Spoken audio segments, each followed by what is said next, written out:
Ambar running nasty.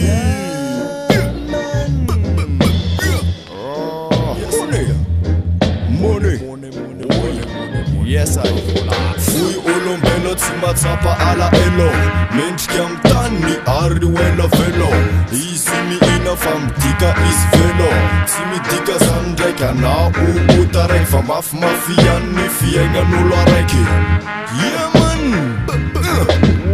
olombelo mandeha tsy maintsy mitady vola sy magneky zanana oja atsagnampy anao olombelo mandeha hoaza tsy maintsy mitady vola tsy agneky zanana oja atsagnampy anao olombelo mandeha hoaza tsy maintsy mitady vola tsy agneky zanana oja atsagnampy anao. Remember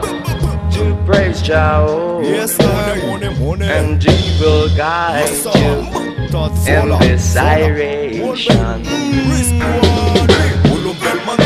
Tsy maintsy mitady vola tsy agneky zanana oja atsagnampy anao olombelo mandeha tsy maintsy mitady vola tsy agneky zanana oja atsagnampy anao olombelo mandeha hoaza tsy maintsy mitady vola tsy agneky zanana oja atsagnampy anao muya ja atsagnampy anao ja atsagnampy anao man almighty ja atsagnampy anao koa tsy mitady mone koa tsy mitady vola A lot of people will be running and hiding tonight. Tadi asa, io mavita mirasa fady mangalatra sao ana utatra manjary afa ana utatra mgatra asa magneky aman fa olombelo jiaby zandevoziny Babylon mitady vola tsy maintsy mitady